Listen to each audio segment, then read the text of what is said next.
Good morning, everyone. Welcome to Coffee and Football, presented by Texas Road. I'm your host, Blake Monroe, where I'm joined every morning by Bobby Burton and Jerry Hamilton. Tell us where you're checking in from this morning, what you're drinking, get your questions in. We're going to get to those here in a little bit.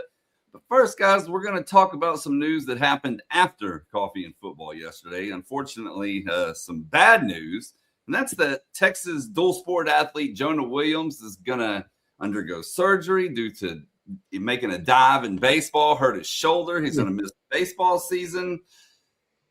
We'll see about football. Wait, we have to address something. Blake, we have to address something real quick. None of us are festive. I just realized today. Bobby's got green. I've got green, my brother. Today, I don't own a piece of green clothing. Me neither. Not a thing green in my lack of wardrobe. So I apologize for that. I should have thought ahead. And gone and bought a green Chick-fil-A shirt or something, but I have nothing green in my repertoire. Molded Chick-fil-A in the back of your car. That's probably where I should have done anything green. Happy St. Patrick's Day in all seriousness to everyone. Jonah Williams, though, bad news there. No doubt about it. Rotator cuff surgery, we believe.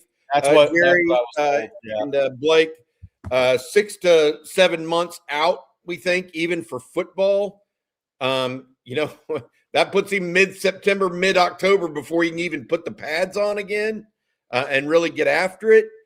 I don't know what's to be made. Our friend Hank South asked all of us the question, like, what should Jonah Williams do now, given his injury history? I mean, he's been injured 4 consecutive seasons in either baseball and or football.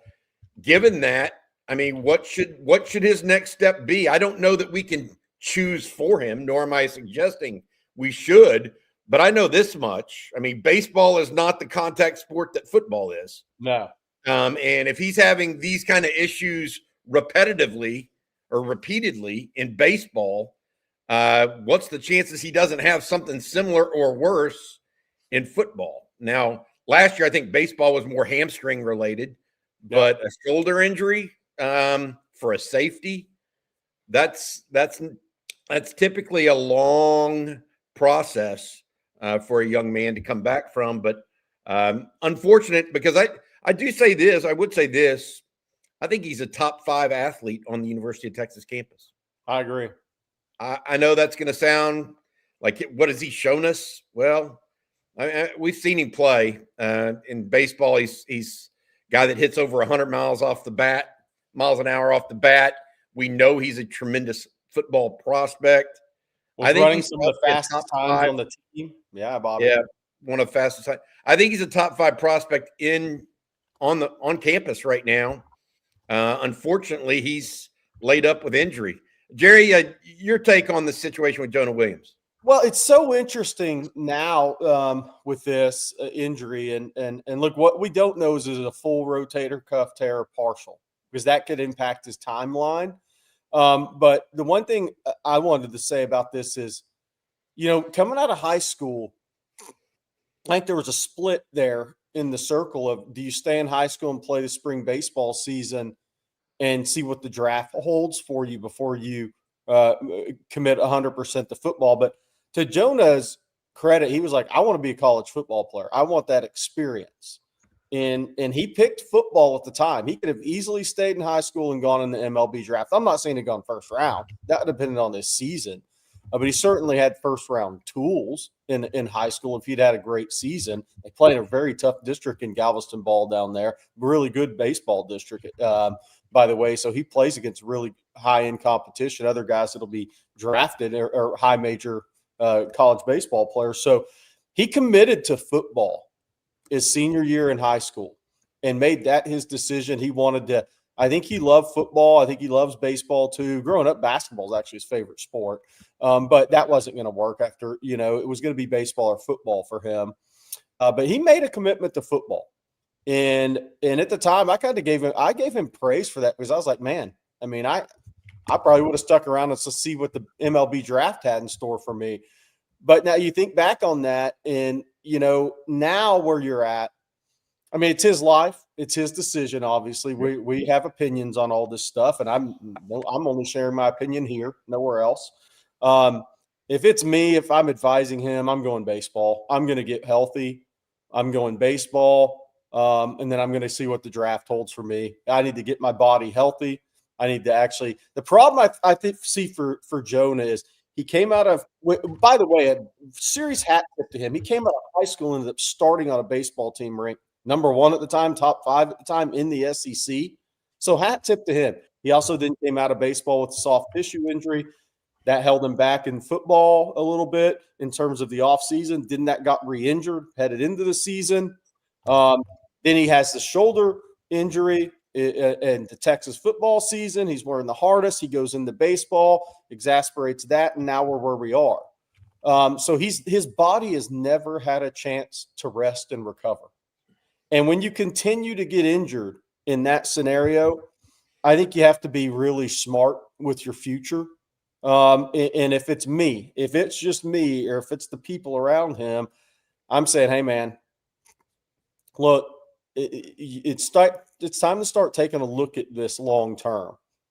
This is a rotator cuff's a serious injury. And for me, I'm going baseball. I'm going to let my body heal. I'm not going to, if you're coming off a rotator cuff, and Rod Babers had it, where he talked about it last night on a live stream, that's a major injury because it's not just the time you get back to being able to start working out again. He said it's extremely painful injury. Takes you time to even run, right? He said, you're not going to get in shape. You're not going to be in football shape if you don't have a summer to work out. So you're going to be so far behind. And then you got to go out there as a 6'3", 210-pound safety, and you're looked at as a physical football player, a run defender in the SEC. So at some level, you just got to think about it and say, what's really best for my future here? Because what you don't want to do is take out both sports because you're always injured and you never give your body time to heal. The baseball season next year is huge for Jonah because he's MLB draft eligible. I mean, to me, if it's me and I've been what he's been through the last 3 years, I think it's time to start making a decision. It's his life. It's not my life for sure. But that's just where I come out. I'd go baseball. I'd prepare. I'd get healthy.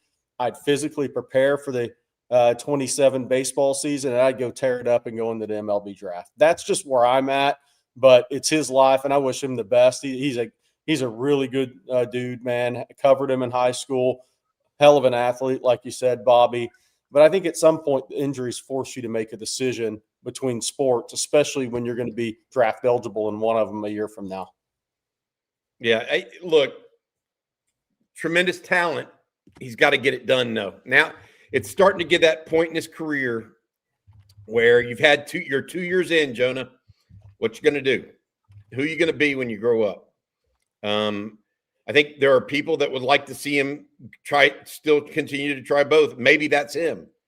I just get the sense that at some point your body may not hold up to that.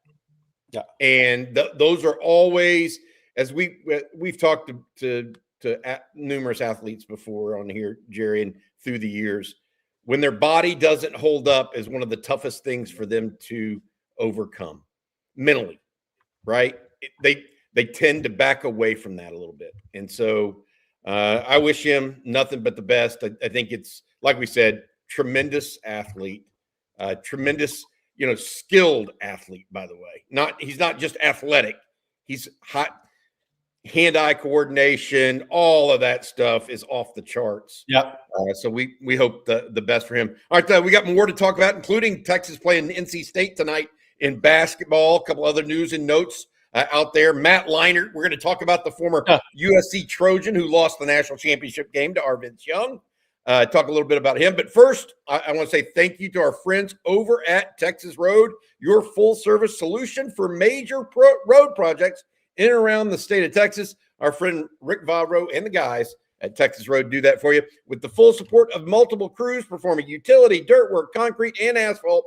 Texas Road provides on-site concrete through volumetric trucks for smaller volumes. They're able to complete road building in a high-profile environment. Again, that's our friend Rick Vavro and the guys at Texas Road. Also, make sure you check out their sister company, Austin Underground. All that underground work and building downtown Austin has to be done by somebody It is the folks at Austin Underground that are doing some of it or a lot of it. Again, Rick Valro and the guys at Texas Road and Austin Underground. We appreciate them very, very much for being a longtime sponsor of On Texas Football and allowing us to bring shows like this to you guys. That's right. All right. Well, one thing that we need to talk about before we get more into football is a basketball game tonight, fellas, and at 8:15. Texas takes on North Carolina State. The Longhorns are a 1.5-point favorite per Vegas, but the ESPN matchup predictor has North Carolina with a 50.2% chance to win. Total toss-up game. The spread's gone 1.5 both ways in the last 24 hours. It's funny, it went back to Texas minus 1.5 after Jay Billis predicted Texas in the Sweet 16. I don't know if that had a change in the spread, but it dang well may have. Toss-up game. I mean, in reality, somebody wins this game by 15 tomorrow. Oh, it wasn't a toss-up. It's a toss-up game going into it. I mean, let's be real. In the game of basketball, though, hey, NC State can make 10 threes and Texas makes 3 and you lose by 10. Texas could out-rebound NC State by 17. Texas wins by 10. I mean, it's a toss-up game, though, starting tonight. I mean, I think one of the interesting things with this game will be SEC, ACC here. Like, is the SEC really going to show in the NCAA tournament again this year that the depth of the league is the difference?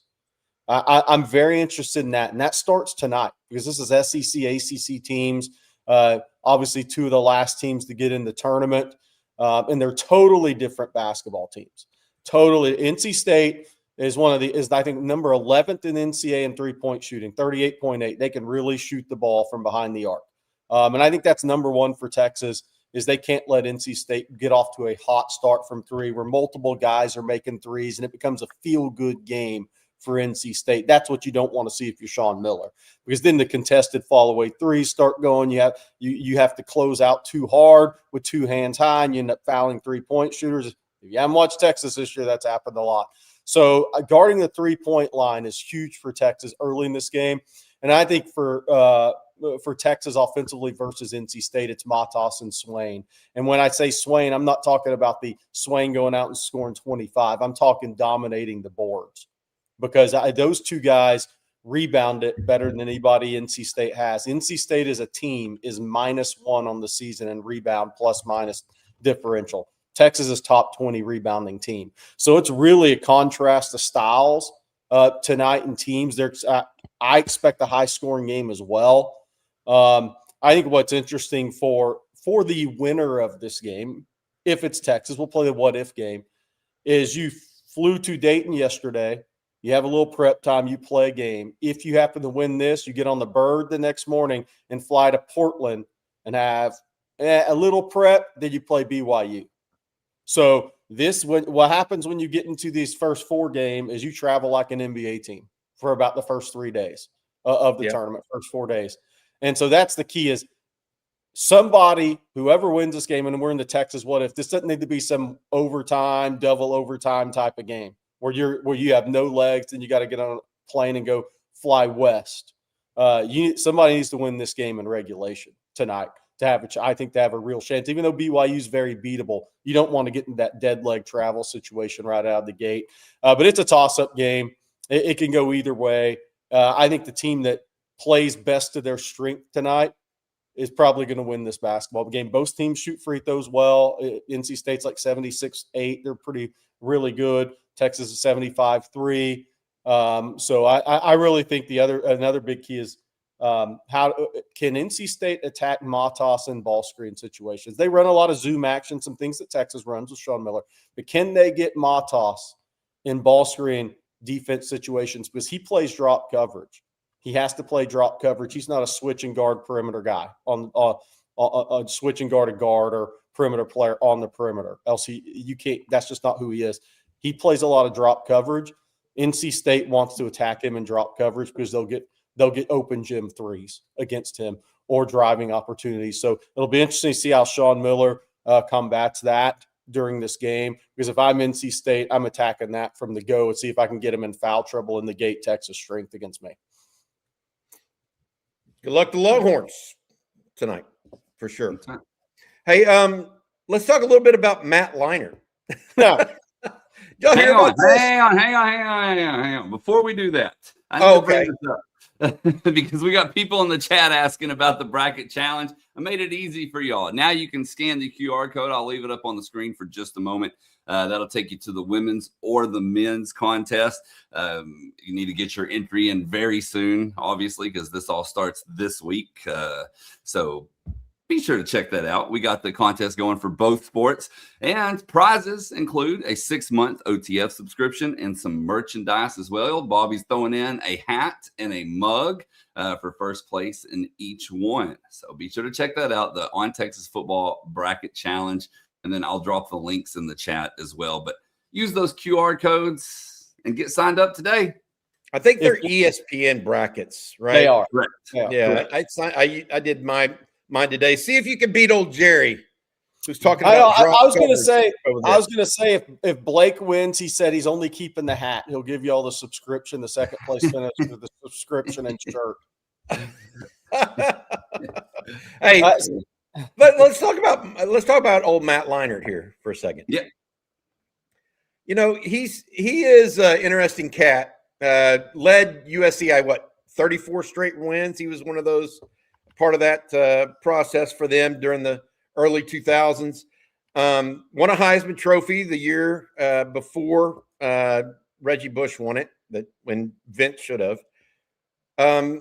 He was the quarterback in that championship game that Texas won. They retired his number at USC. Good for him, right? Now Matt Leinart remains in the media, by the way. He's on Fox out west. Big noon kickoff. Big noon kickoff, that sort of stuff. Well, it appears that Lincoln Riley's staff has reached out to Matt Leinart to unretire his jersey. What do y'all think about this? What should Matt Leinart do? They want to unretire his jersey because some players, current players, are wanting to wear that number 11. What would you do if you're Matt Leinart? I would. Tell you what Matt Leinart said. Matt Leinart said, "No thanks." I think young guys need to. What's that? He said absolutely not. I know. He said no thanks. He's like, let the young guys respect the numbers. Like, I'll say this. I don't think anybody else should wear number 10 at Texas. I don't think anybody else should wear number 20 at Texas. And I don't think anybody else should wear number 60 at Texas. Even if you want to. No. That's my personal opinion. So I actually think Matt Leinart may have said the quiet part out loud. And what I mean by that is learn. You know, you guys have to own your own and create it. Yeah. But what would you have done, Jerry? Would you have said, I don't care? No, you know what I'd have done? I would have said, okay, let's talk about this over a Zoom call. And then when the Zoom call came on, I'd have gone double rods and turned it off. Okay, Tom Herman. That's what I would have done on that. I would say, okay, hey, let's set up a Zoom call. Let's really talk about this. I've got some thoughts on this. Then when it came on, I'd have gone double rods and turned it off. Because that is ridiculously dumb. I mean, that is unbelievable that Lincoln Riley did that. I mean, isn't Lincoln Riley the quarterback whisperer? Well, he just tried to take a big poo on a Heisman Trophy winner that has his number retired at USC. Give me a break. I agree. I mean, but for Matt Leinart, you know, he could have easily said yes. I think that he's taken a little bit of a stand. And I'm not saying he's doing this on purpose even. Like, I don't ascribe Matt Leinart like he's some brilliant dude or something. I'm sure he's not. I'm sure he's smart enough. But I think it sends a message, you know, hey, you go earn yours, buddy. I earned mine. Yeah. You go earn yours.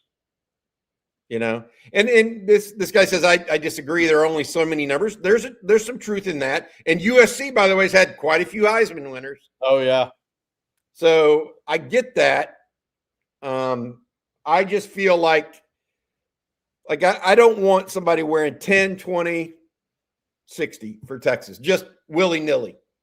You know, If there's a special reason or something like that, that's fine. The fact that somebody just wants that number, not good enough. You know, if it's unless there's a special reason, I'm not game. I'll just put it that way. No, I mean, didn't NIL get around all this stuff? I know. I mean, I only want to make $1 million if I get to wear number 11 or whatever it is. You must not be winning enough games if you're that worried about it. That's all I'm gonna say. I'm guessing if you were 14-1 last year, you'd have said, "Hey, just how about 12?" Yeah. Somebody's asking what's the password to join the On Texas Football bracket for the basketball. Yeah. That might help if I told y'all that. My apologies. OTF, all capital letters. OTF. My bad. I meant to put that on the graphic. I guess that would be a very, very important piece of information. So once again, my apologies. But OTF, all caps, will get you in the bracket.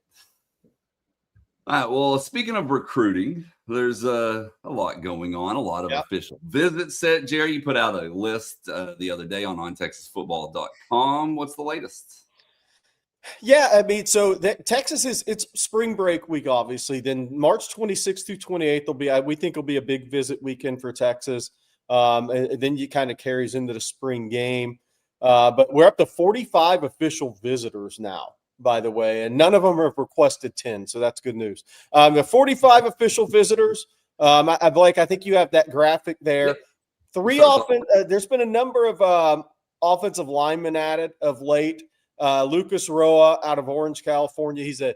Plays tackle, also plays some center. He's that interior player. Reed Ramsey out of Orlando First Academy. He's been on campus a couple of times.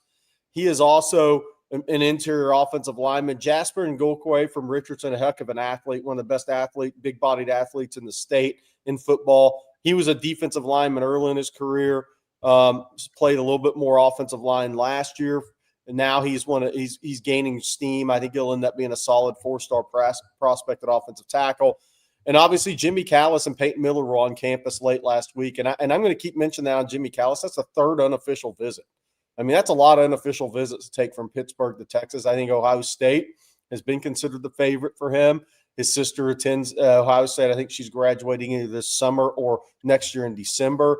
But Texas is right there, I think, with Ohio State and Georgia.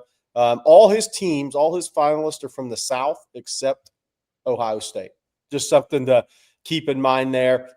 The running backs, Noah Roberts and Lathan Wissington were on campus last week. Lathan Wissington was also at Junior Day. Noah Roberts out of Arizona, out of Basha High in Chandler. Multiple now unofficial visits to Texas. He comes back June 5th through 7th for his OV.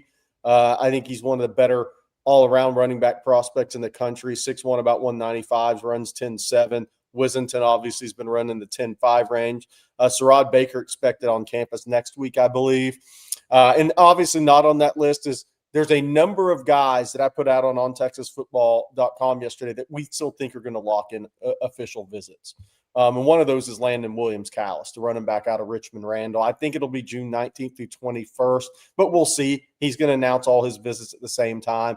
Obviously, wide receiver.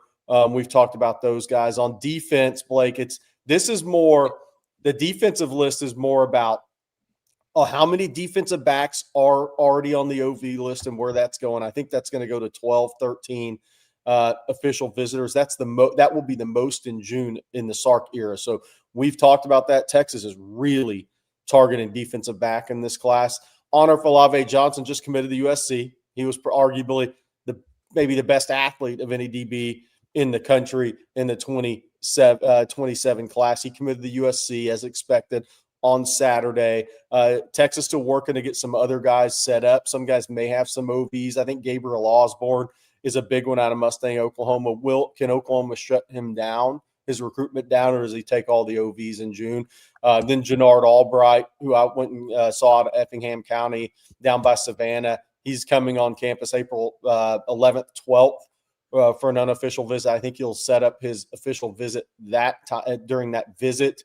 Tyler Alexander, a defensive lineman that was on campus last weekend from Palm Beach Central High there in Palm Beach County. He had a tremendous visit. We had a number of quotes from him. His official visits set up but he's going to announce them in about a week, I think. He already has Florida date out there, so I think it's kind of telling when the Texas date will probably be towards early June, but we'll wait for him to announce that. And then edge is interesting. You have Cameron Hall committed, Israel Hammond, who has a ton of upside. Texas loves him. And you have Jabarius Guerra, who decommitted from Alabama hours after we broke the news that he's making a 2-day unofficial visit April 10th through 12th with his family. And then Jaden Nelson, who's up and coming out of Lanyard Creek. The two names not on that list that we're really watching to be added to the list are DJ Jacobs, the number one player in the country out of Blessed Trinity Catholic in Roswell, Georgia. He plays for his head coach is Ed Dudley. Ed Dudley was Will Muschamp's position coach in high school, Darlington High, to go way back in time. Obviously, Alan Clark's done a really good job. Jacobs has been on campus before, and we think Jacobs hasn't announced any OVs yet. He's always remained that his recruitment is still pretty open, even though committing to Ohio State. We think Texas will get him back on campus. And there's KJ Green out of Stone Mountain, Stevenson, Georgia, Stone Mountain High, who's put out a ton of players over the years in the Atlanta area. One of the top edge pass rushers in the country. He was on campus late last week, and we do expect him to line up an official visit to Texas as well. So that edge room, it looks a little light on visitors. I think you're going to add a couple to that. And then you have linebacker, which I think you'll add a couple to that as well. Jeremiah Culpepper made his first unofficial visit to Texas late last week with his parents. He's out of Troup County in LaGrange. I went and saw him a few weeks ago. I left that visit to school thinking Texas led Auburn. That's before he'd ever been on campus before. And that's also before I'd learned in depth that his parents, Jeremiah Culpepper's parents, are from Manchester, Georgia, home of Justice Terry. And those families grew up. The parents went to school together and have known each other for years. And I think Justice Terry being happy at Texas certainly can help Jeremiah Culpepper his recruitment for the Longhorns. Do I think that that's a deciding factor in the NIL day and age? I don't think so anymore. But I do think there's some things that lead down the path of it. There's some really positive things being said about Texas to his family, which that does still matter. And again, Will Muschamp's connected to that recruitment through the head coach at Troup County and the Muschamp family. Does that mean it's a done deal? Nope. DJ Durkin's putting in as much effort as he can at Auburn. This will pretty much come down to this. Jeremiah Culpepper just wanted to get away and do something a little different for college. And I think that's kind of what my thought was when I left Troup County a few weeks ago. But we'll see. It's all got to play out. So I think Texas right now, if you asked in-house, I think they have probably 54, 55 official visits pretty much locked down. Maybe they're still working on some dates for those. So that's up probably 8 or 9 from last year. Will all those guys make official visits to Texas?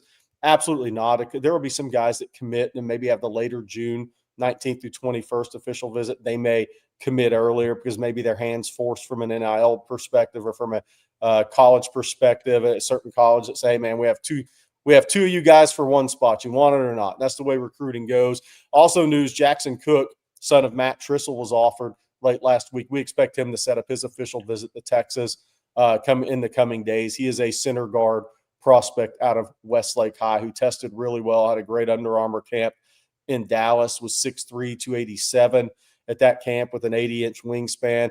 Texas offered him on Friday. Big deal for the family.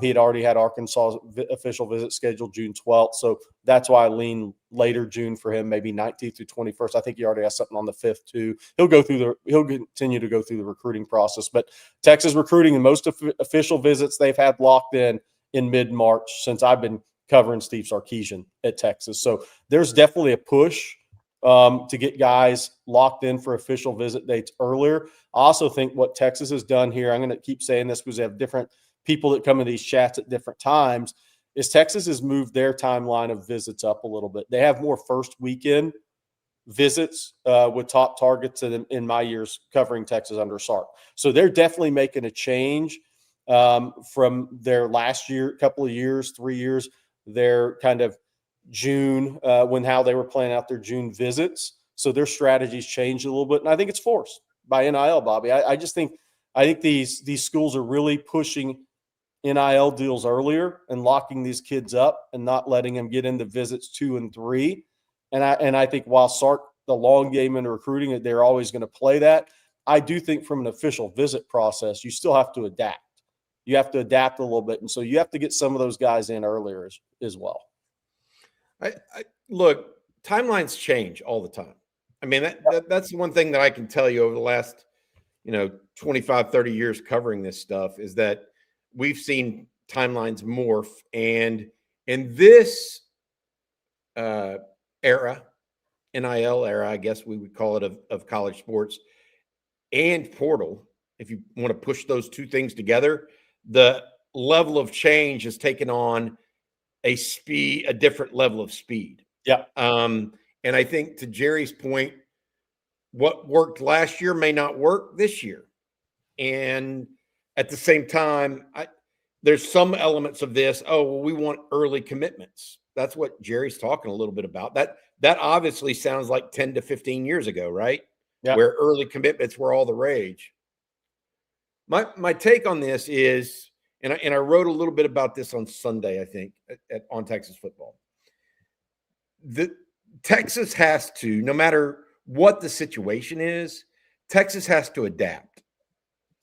And to this point, I want to, in the Steve Sarkisian era at Texas, has been in conjunction with NIL and the transfer portal, Texas has been successful in doing so, in adapting.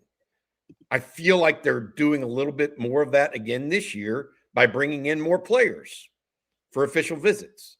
So if you take a step back and not just talk about an individual player like the number one player in the country, DJ Jacobs, that Jerry talked about, if you look at the whole, you see a staff that is planning for the entirety of recruiting, not just individual and I think as a Texas fan, that should give you some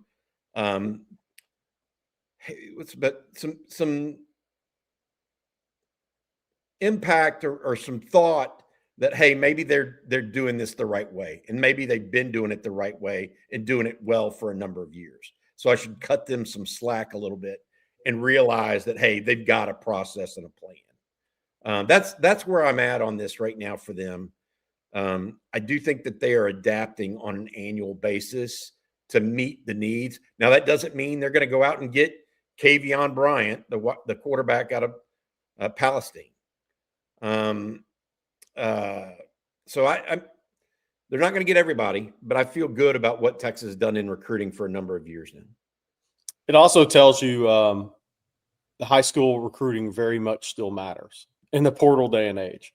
That's a lot of official visitors that Texas is bringing in. So that also tells you where the staff's head is at in the whole recruiting, high school recruiting and portal recruiting now. High school recruiting very much still matters.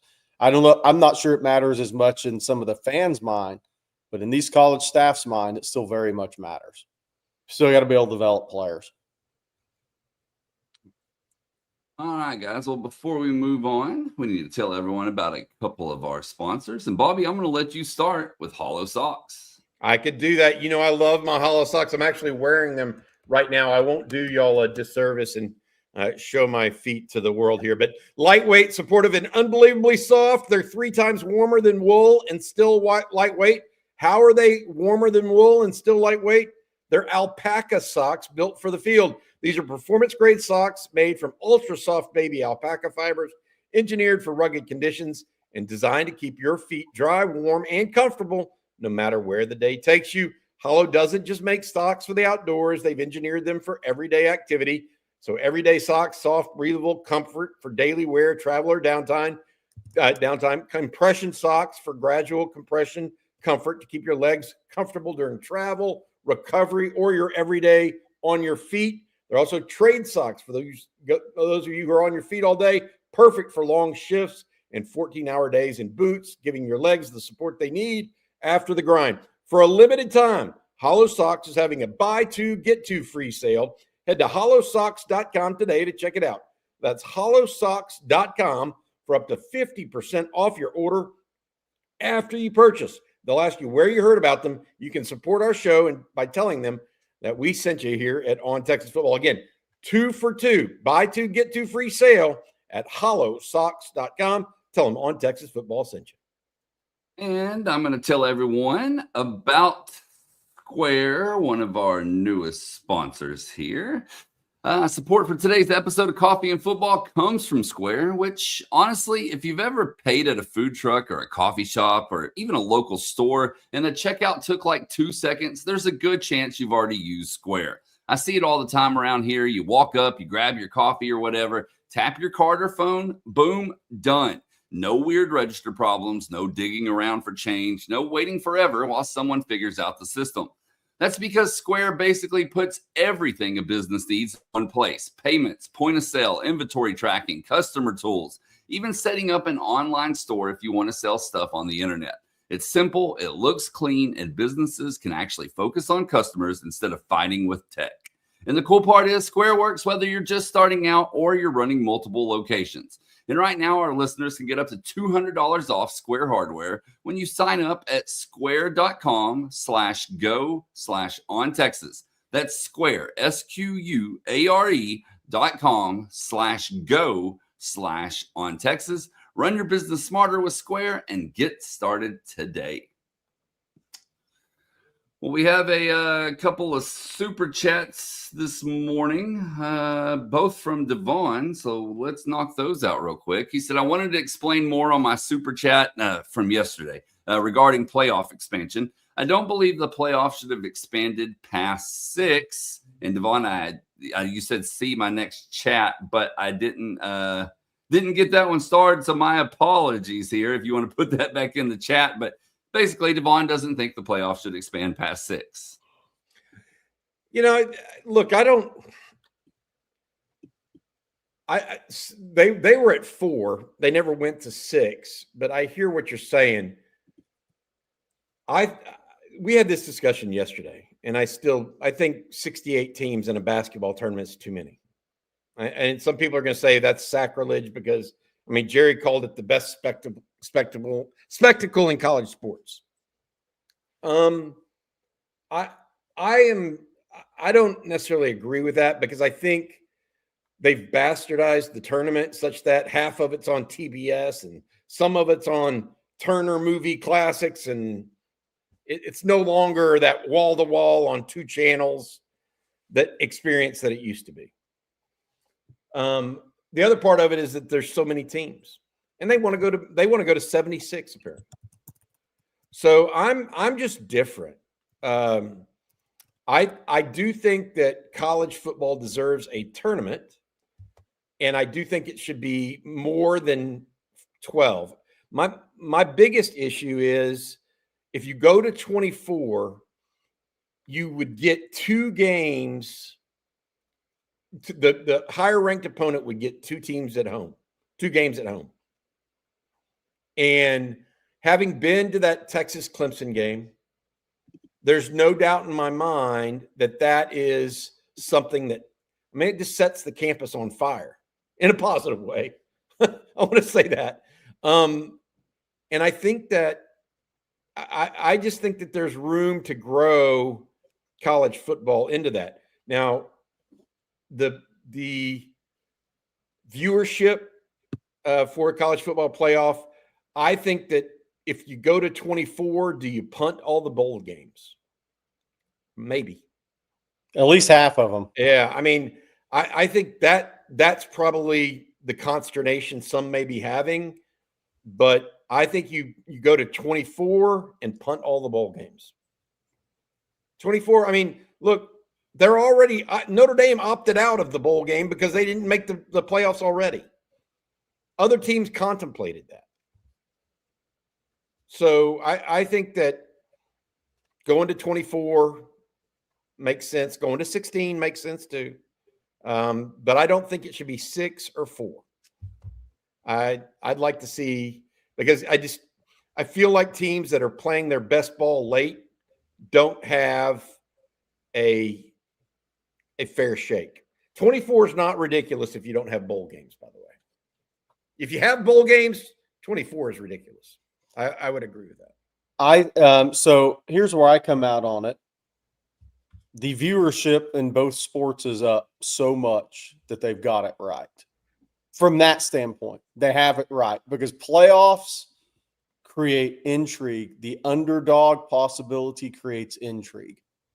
That's why the NCAA tournament has always been what it is. So last year, the NCAA tournament, their national championship game drew 18.1 million, highest since 2019. Jeff Carey's a great numbers guy with this stuff. The first two rounds, which are on TNT and CBS Sports, drew their highest ratings in the NCAA tournament since 1993. I think the first day was the highest in tournament history last year, highest in tournament history in the NCAA tournament. So I think what they're doing from a money-making standpoint is they've got it 100% correct. And I think that's why football needs to go to 16. So you get that 9-3, you get the team that maybe didn't play well early, or a 9-3 team that had injuries earlier that looked like a different team once they got healthy. I think that's kind of getting left out. It's going to get left out in football as long as the playoff numbers are where they're at, or people even talking about it going down. I think there's a reason why these two sports are where they're at from a ratings standpoint. I think college football needs to keep that upset element because I think there's half the people love.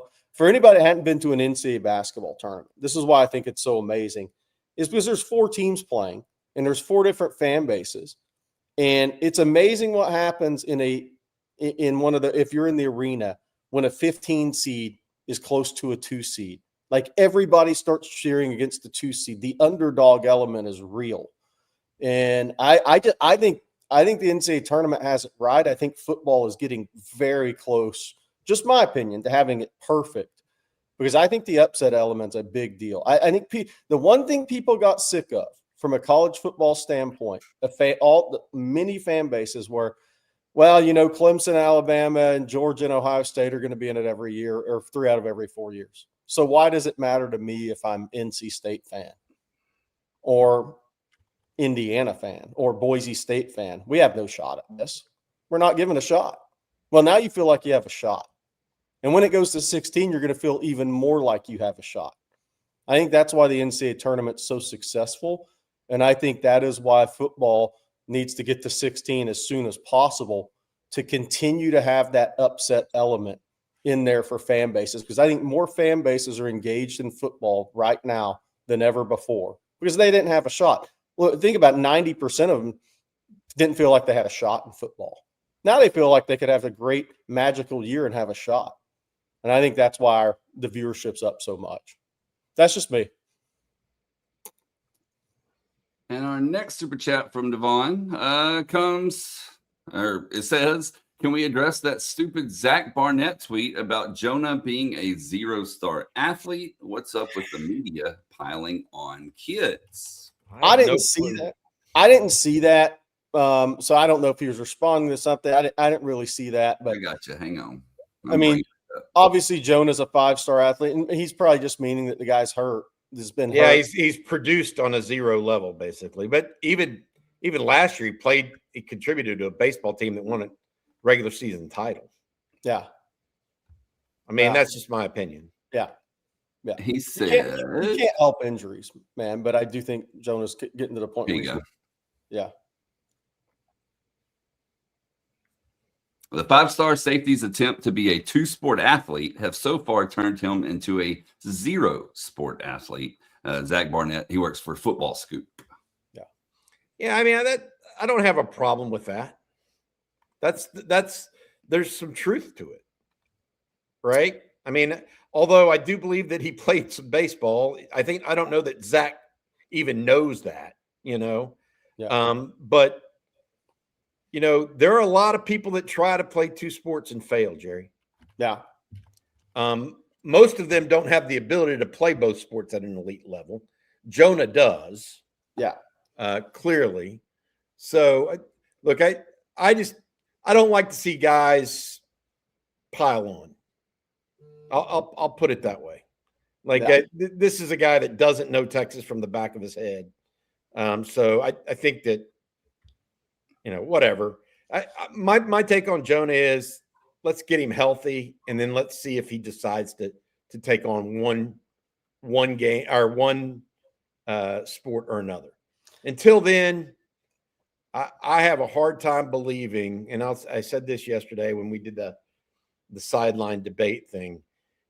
I have a hard time believing he's going to be able to play football and stay healthy unless he changes how he works out and what he tries to build. Because if you can't stay healthy in baseball, the idea of staying healthy in football is not an easy thing. Yeah, it just isn't. I mean, football is much more difficult on the body than baseball. Yeah.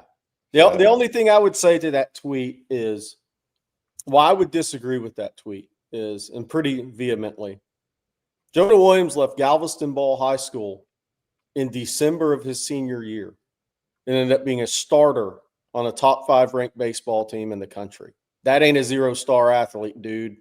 I'm sorry. Yeah. He may have had injuries, but that ain't a 0-star athlete. You don't leave Ball High or any high school mid-year and then go in and start on a top 5 ranked baseball team. Yeah. So we just disagree on that, man. You can't. Injuries are something you can't ever predict, but that guy already proved he was more than that. He's just got to get healthy. But I really do think if I was him, I'd go baseball. That, I think, is all the super chat so far this morning. King Me wants to know, there's a follow-up. If he stuck to one sport, which do you think he would thrive in the most? That's a tough question. That really is, because Rod Babers, Rod said he talked to Jonah over the weekend, by the way, at the event over at the Yeti store in downtown Austin that was put on by Nike during South by Southwest. He talked to Jonah. And Jonah said his favorite sport growing up was actually basketball, not football or baseball. I tend to believe that he likely is a better baseball prospect than football prospect long term, because actually, Blake, you and I were talking about this. Not many guys on the college level are hitting 100 mile an hour off the bat with the regularity that Jonah does in college baseball. Yeah, he can knock the crap out of the ball. Yeah, and so I would think that, but I haven't seen him produce on the football field yet.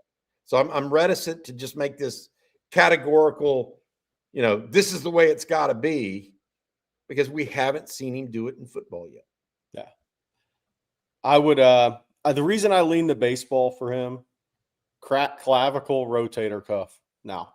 Yeah. And you're a safety that has to be 6'3", 210 pounds. And he plays. Here's the one thing you can't change about Jonah Williams is the way he plays the game. If you ask him to change how he is as an athlete, he's not nearly the type of player that he can be. And you're going to ask a 6'3", 210 pound safety that's going to be a downhill player and has to be a key run support defender, has now had a rotator cuff and a cracked clavicle. That's not the direction I'm headed in, just me. Yeah. It's due to injury. It's not due to talent. It's due to unfortunate injury. But, I mean, Rod talked about it last night. He was like, look, I played corner. My job wasn't to go tackle running backs at full speed and have big-time collisions from the safety position. So somebody brought up Jalen Catalon. There you go. I mean, Jalen Catalon, that plagued him, and he always battled through it, but he ended up going down levels in football, right? If I had 2-sport option, and one of my options was MLB baseball versus football with the injuries I've had, I think it's pretty simple, but it's his life. And you're already viewed as a first-round pick early if you can stay healthy. Yep. So, yeah. And by the way, here's another reason why baseball makes sense for him, guys. For me, no spring football. Again, no reps this spring. Out again for summer conditioning. That's hard in football. He's not going to be in football shape. He can never really get himself into football shape. And this will be 2 seasons in a row that he's going to be very limited. So at some point, it's like you can't get, because of your injuries, you haven't been able to prepare to play. So how's Will Muschamp? How can Will Muschamp and Gideon count on you to be part of anything meaningful next year if you're not there in the spring and you've been hurt both off seasons? That's the tough part for Jonah. And it's tough part for Will Muschamp and Sark and those guys and Gideon. I agree with that, Jerry. All right. Before we move on, Bobby, will you let everyone know about changing Austin? I can do it. How do we build Austin's future without breaking from its past? That's the question at the heart of the podcast, Changing Austin, powered by Amplify Credit Union. Join host Stacey Armijo for weekly or bi-weekly conversations about how local organizations are shaping Austin's tomorrow. And this month, Changing Austin is kicking off its second season with new guests, including the head film buyer at the Alamo Draft House and the former president and chief programming officer of South by Southwest. You can visit changingaustin.com to catch up on the very first season, then subscribe for season 2, wherever you get your podcast. So visit www.changingaustin.com to join the conversation today. Again, how do we build Austin's future without breaking from its past? That's changingaustin.com. Thank you, Bobby. Hey, Blake, I'm going to bring up a question because we had, while we do this, because it's a really good question DH Tex 11 had on recruiting. Can we play KJ Green's huddle? We've played DJ Jacobs. We've played all the linebackers from Georgia. We talked about KJ Green earlier, Stone Mountain Stevenson, but I just want you guys in the chat to get a look at one of the best pass rushers in the country while I address a question also out of the state of Georgia on recruiting. DH Tex 11, because we were talking about the official visitor, he said 3 Georgia linebackers. Why? And I thought it was a really good recruiting question. There's states, I think, that are just loaded at some positions, especially at the top. 2 years ago in Georgia, it was defensive line. This year in Georgia, it's linebackers. And Texas wants to have a presence in this Peach State, obviously. But there's 3 linebackers. Rankings be damned. I don't really care. The rankings catch up with the players over time. But Joakim Gouda, who was on campus early last week out of South Paulding, we'll see. I think he may transfer to Carrollton, but I don't know if that's out yet. We'll see. Joakim Gouda, one of the hardest hitting inside backers in the country. Then Jeremiah Culpepper we talked about. Then Jabaiah Smith, who has a June 12th through 14th. They all have the same official visit weekend. I happen to think those 3 linebackers, and I saw Jabaiah Smith as well on my trip out to Georgia and Florida and Alabama. I think those guys are just such high-level talents, such high upside talents. I just think Georgia has those guys. The other thing about the state of Georgia, linebackers play linebacker. There's some states where if it's an all-spread state, those guys are spinning down and playing off the edge. Linebackers hard to evaluate. I think the one thing about those kids in Georgia, they all play linebacker. You saw like Jeremiah Culpepper's recruitment would be different. He played edge at Troup County as a youngster, 175, 180-pound edge. He moved back to linebacker this year and actually played linebacker for Troup County. So I think it made for a much easier evaluation of him and where he can go as a player. By the way, this guy's really good. KJ Green, we're watching out of Stone Mountain Stevenson area. But Georgia they have some really good linebackers. They have linebackers that are ranked 3 stars because not everybody can be ranked high when you have that many in a position. That state's really loaded at linebacker in 27. And I think all the schools that have been out evaluating see that. And I think Texas has 3 of the very best out of that state coming in for official visits. I think Georgia's the team to beat for Gouda. I think Jabaiah Smith is a little more wide open. And I think Texas is the team to beat for Culpepper. So we'll see what happens. And I do think there'll be a couple of linebackers added to that OV list. You asked me why Georgia and linebackers. My actually question is this: why not? Yeah. I mean, if you go where the talent is, in recruiting, and I'm not saying that Texas linebackers are somehow bad. I mean, we got Anthony Hill on the cusp of a first-round draft pick here. Anthony Smith from Jasper. There are guys, but it's pretty clear if you just look at the recent NFL draft and just look at the University of Georgia itself, they got linebackers over there. Yeah. So So I'm not so provincial to say that linebackers have to come from the state of Texas. I've never believed that. I think that some people want it to be the case because it makes it more, it's good to say, oh, all my guys come from the state of Texas. I say you got to go where you got to go to get guys these days. Yeah, 100%. So I don't think that Texas should be provincial. No. And one thing I've said about, look, and I think you have to recruit your home state very well. But I just want to I'm going to keep throwing this out is, I used to be right there with Matt Brown 20 years ago. I used to be, you just got to dominate your state. Well, there's been one team that won a national championship in the state of Texas in the last 55 years. Okay, and that was Texas in 2005, right? And that was the last time there was predominantly a Texas team. Things have changed. That was a dominated team by in-state players. But I think things have just changed since that point in time. I mean, there's a reason Georgia may only get 5 or 6. They've won 2 national titles. They may only get 5 or 6 of the top 10 in their state. I mean, some of those guys may not make sense. They may not even offer them. They may seem like somebody nationally more. So I just think that's where things have changed, is there's so many good football players around the country. And these kids are now getting out and seeing so many more schools.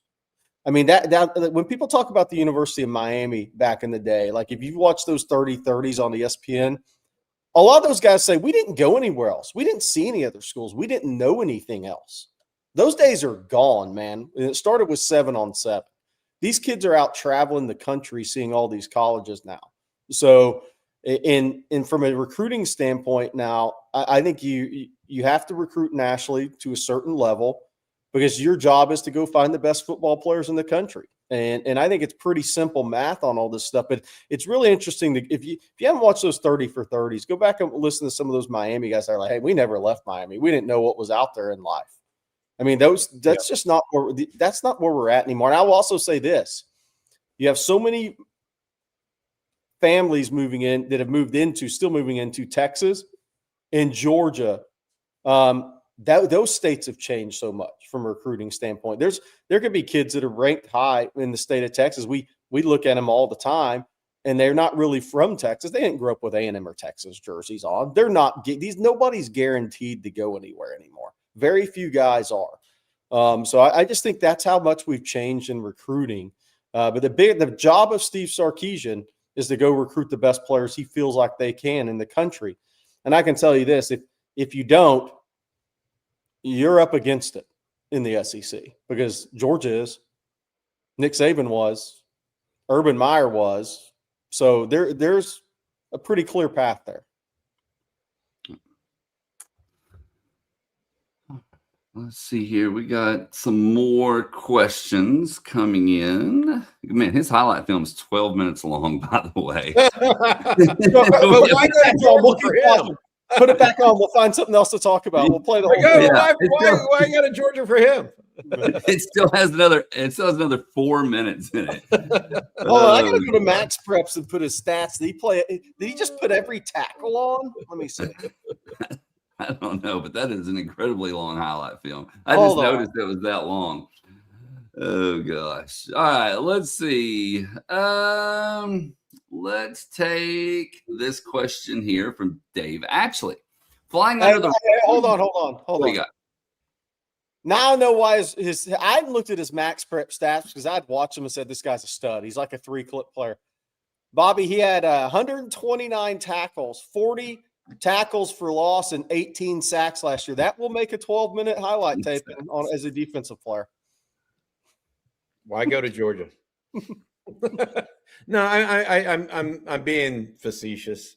I'm not trying to be, look, I've seen. I'll tell you one that always got me. Like, why would you ever go to Colorado for a defensive lineman? Okay, that's one that got me back in the Mac Brown heyday. Well, that defensive lineman was Lamar Houston, high school running back. Yeah.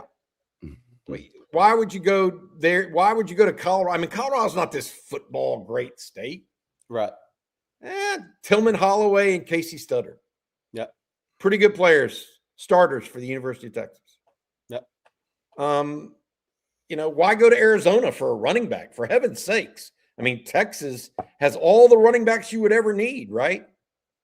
Well, there's a guy named Bijan Robinson. Yeah. I think that being from a state as great as Texas, we can tend to be provincial about our thoughts on it. Yep. And, I don't know that that's necessarily a good thing at all times. I think that we should lean that way. And somebody just mentioned Bo Scaife too from Denver. I think we should lean that way, but you can't be overcome by it. Yeah. The minute there's a TOE, talent over everything, and that includes where you're from. That's what NFL draft people have said for eons. And my point being, Gunnar Helm, another one. I mean, again, Colorado's not this football bastion. He picked up Teray Davis from there, the safety that they really like out of Boulder. So I feel like the minute you cut yourself off from a potential angle is the minute why would you cut your toe off? Yeah. I mean, sure, you may not need that second toe, but why would you cut it off? There's no reason to. Keep it all open to you. That's my opinion. Yeah. All right. Let's see. I tell you what, we got time for just another question or two. But first, Bobby, I'm going to go ahead and let you tell everyone one more time about our sponsor, Texas Road. I can do that. Our friend Rick Vavro and his team over at Texas Road, longtime sponsors of On Texas Football. We appreciate them very, very much. They are your full-service solution for major road projects in and around the Austin area. Again, with the full support of multiple crews performing utility, dirt work, concrete, and asphalt, Texas Road provides on-site concrete through volumetric trucks for smaller volumes. They're able to complete road building in a high-profile environment. That's our friend Rick Vavro and the guys over at Texas Road. Thanks, Rick. Okay, well, our first question for this last little segment comes from Dave Ashley. He says, flying under the radar, does Portal pick up Sterling Burkhalter, the wide receiver in his 6th year from Wake Forest at 6'3", 195. What are you seeing at practice from Burkhalter? So I watched him both practices. He is trying to think of a guy that he might be similar to that you guys would remember. Definitely a backup in this group. Someone that has experience, but when we start talking about explosiveness and ability, he's near the end of this list. And that includes the young guys too. Like, he's not as explosive as Chris Stewart or Cohen Brown or Jermaine Bishop. He may be the least. He and Dalen McCutcheon, actually, and Khalil Lockett are about the same level of quote unquote explosive, if that makes sense. But he's also got more. He's got more gray in his beard. He's been there a little bit longer. I personally feel like he was a depth take to make sure they don't get a rash of injuries and all of a sudden they're going like OU did a couple years ago and don't have anybody to go play because they got 4 injuries and they don't have any kind of depth. So I do think that he's a good player, a decent player. I don't think he's a starter, and I'm not sure he's going to be a first-round backup either, despite his experience at the Power 4 level. Yeah. Totally. Like right now, I think Khalil Lockett is better than he is. Yeah. Even though that guy's 6 years into his college career and Khalil Lockett's 2. That's just my personal opinion, and I have only watched 2 practices, to be fair. All right, and then our next question. We have a super chat that came in from Longhorn Frenzy. Thank you, Longhorn Frenzy. Appreciate you as always. Good morning, fellas. Give me y'all's opinion on spring practice. Any of the freshmen making an impact, and how is the defense adjusting to Coach Boone? Well, the obvious ones talked about are Jermaine Bishop and Derek Cooper, but I think it goes. So let's go beyond that. Those are the obvious, right? I think Texas really likes their freshman linebackers. Tyler Atkinson takes up a lot of the oxygen in the room because he was the highest rated guy and he's a very good football player. I think Rocky Cummings and Kosi Okpala, since they've been in Austin, have been very impressive, and I think that's carried over to early spring returns. Does that mean those guys are playing much this year? We're not saying that. There's a lot to be determined, but I think the linebacker group is something that Texas really likes, and that's the freshman. Richard Wesley. I think we hear some good things about Wesley, but that's a tough, Bobby. That's a longer haul to get on the field on this team for many snaps. Jamarian Carlton's the same way too. Yeah, Jamarian Carlton's the same way. Those are long-term guys. I think Samari Matthews, Texas really likes what they've seen from Matthews. You mentioned Teray Davis. When you hear they got a chance in coaching terms, that normally means they think somebody's going to be a really good player. I think the freshman receivers, Bobby mentioned those guys. Offensive line guys are going to take a little time, but obviously Turntime's a hell of an athlete that's now gaining weight. Yeah, Bishop, Cooper, Rocky Cummings, Tyler Atkinson, Wesley Carlton, and I'm going to go Smoke Matthews. Of all of those, I mean, I think Bishop, Cooper, I want to say Atkinson, Cummings, and Matthews have the chance to play the earliest. What is that? How many guys is that, Jerry? 7, 6. Wide receiver, Bishop, Cooper, running back, Wesley, Carlton, I think are rotational guys because of the athleticism. But to Jerry's point, they're not first high-end guys. They may eventually be a high-end guy, but Atkinson, Cummings, Matthews. Yep. Those are 7 for me. That I just off the to your Jerry's point, I'm not thinking about offensive line right now. They're just too far down they're not ready. None of the freshman offensive linemen are ready to go. True freshmen. Somebody asked about Diabell. I mean, I think Dia's impressive, but there's no plans to play this year. So he needs that year to get healthy, fully healthy. And he's healthy now, but I mean, let his body develop. And I think KJ Lacey's a clear 2 right now to Arch Manning. And that doesn't mean that in a year from now, Diabell and KJ Lacey won't have an extreme battle for the starting quarterback spot. But I just think Diabell's was brought in here. Arch Manning was going to redshirt. KJ Lacey was going to redshirt. Diabell's going to redshirt. I think that's just the natural progression of those guys. And I think Dia and KJ Lacey will be a nice little battle a year from now. I want to say this: the one circle Smoke Matthews. I'm not saying he's going to end up as good as I think he and Cade Phillips could be on similar paths. Cade Phillips started late in his freshman year. I'm not saying that I think that Smoke Matthews will necessarily start, but I think there could be a similar path.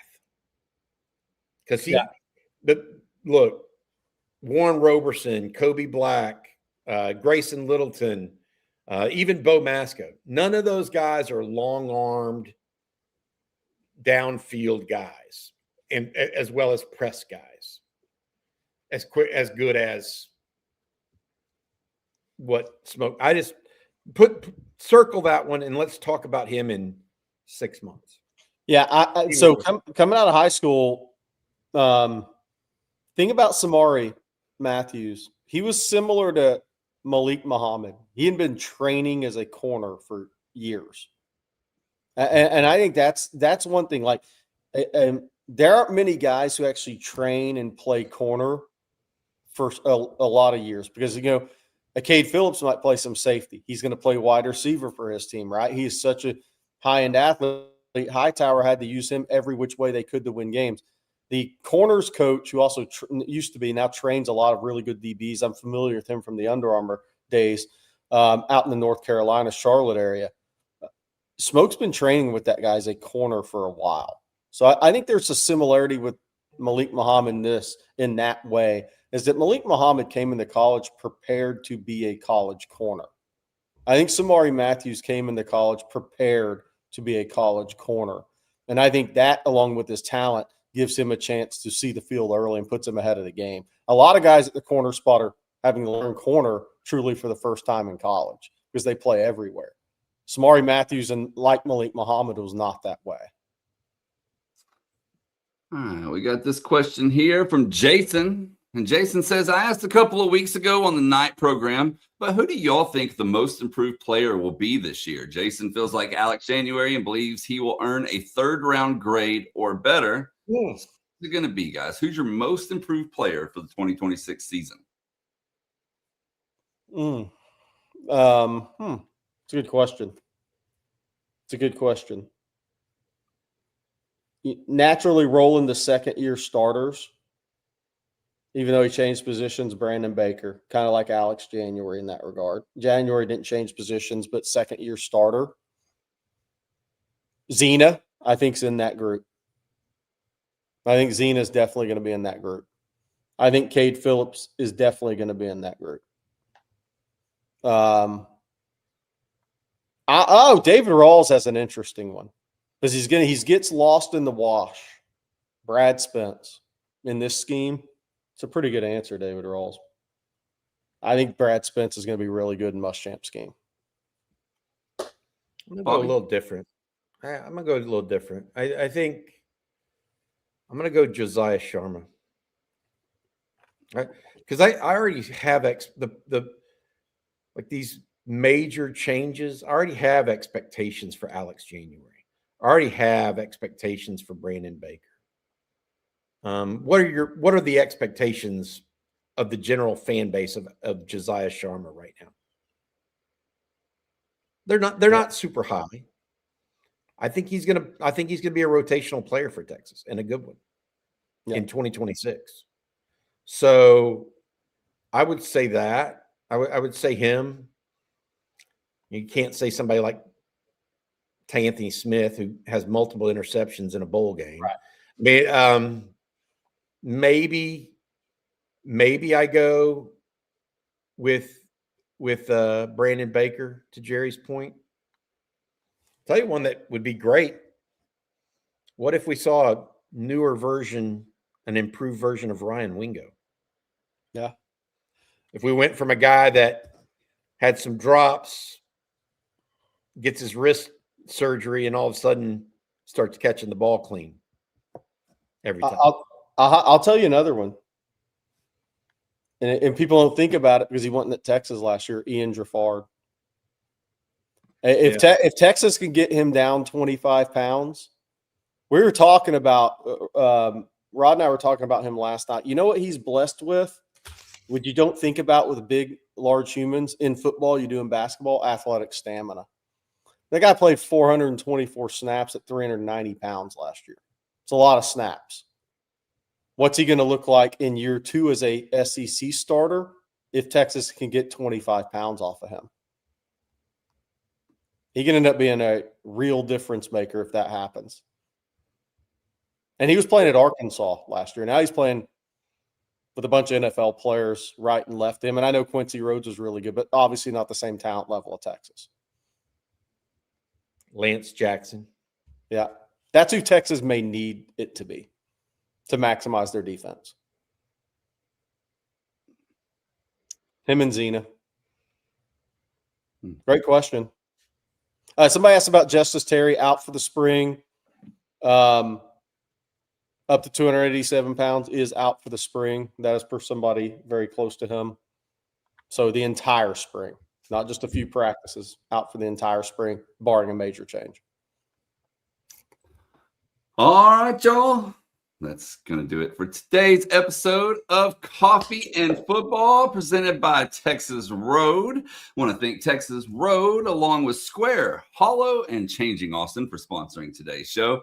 Don't forget, you got 2 games tonight. You got Texas basketball and Texas baseball will be hosting Tarleton tonight as well. So huge series, huge baseball series this weekend, by the way. We haven't talked about it enough. At Auburn, top 5 matchup. 3 games at Auburn this weekend.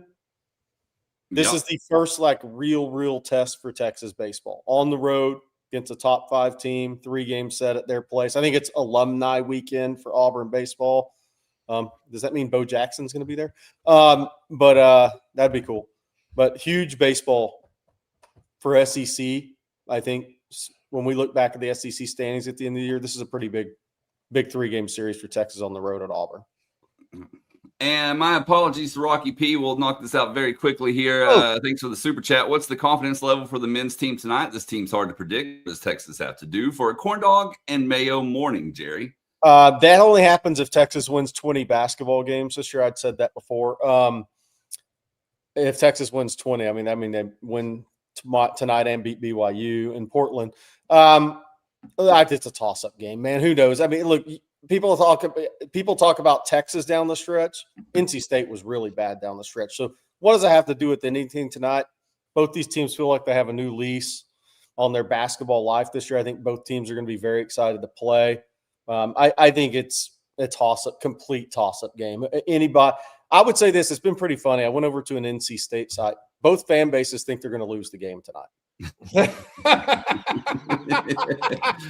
was going to say my confidence meter. I love Sean Miller and what he's doing, but my confidence meter on a 1 to 10 is a 1. And your NC State fans are the same. No. Everybody, it's like everybody was on the bubble this year. Nobody ended the season well, so none of them think they're going to win. When the question first came up, I was thinking my answer would be a 5. And then I reread the question. He said, what's your confidence level? And I think it's a 50-50 chance Texas wins the game. So I was going to say 5, but my confidence level is actually a 1. Yeah. I don't know who's showing up tonight. It's crazy. I mean, this bubble's crazy this year because Texas, UCF, SMU were all 1-4 in their last 5. NC State was 2-9 in their last 11. I think that's right, or 2-8 in their last 10. Missouri was 2-3 in their 5. There's too many teams in the tournament, Jerry. Well, some of them are just playing big time games on the road down the stretch too. But it's like none of them have confidence. I actually think Missouri is going to beat Miami. I could be wrong. I'm picking Missouri to beat Miami in the first round. Somebody said Frank Thomas. He'll probably be in town for alumni weekend. Auburn. Frank, Bo. Well, who's that pitcher that they had that was so good for so long? That was from Auburn. Sonny Gray. Is that right? Auburn guy? Let's see. They have – I'm trying to look that up. That's okay. Well, while you do that, I'm going to tell everyone one more time. Don't forget about the OTF Bracket Challenge. The women's contest and the men's contest are right there on screen. Use your phone, snap the QR code, and look, I updated the graphic. The password for both of them is now below, and it's the same password. Capital O, capital T, capital F will get you in those brackets. And if you're listening and you want that link, you can go to ontexasfootball.com. Even if you're not a member, there's a free thread there for the challenge that has the links in there, and you can get them from that. Be sure to sign up because the prizes include a 6-month OTF subscription and an OTF cap and mug. So you don't have long to fill your brackets out. Try to beat the OTF crew. And I don't know what will happen if an OTF employee wins. I guess we'll give it to the next person in line. There you go. We'll give it to, but I am going to do a hat and a mug to the winner, as well as a 6-month free subscription. So please sign up. We'll get it going and have some fun, and everybody beat Jerry. That's the goal. All right, y'all. Well, we will be back same time, same place tomorrow morning. Hope you all have an outstanding day today. So for Bobby Burton and Jerry Hamilton, I'm Blake Monroe, and we'll see you next time.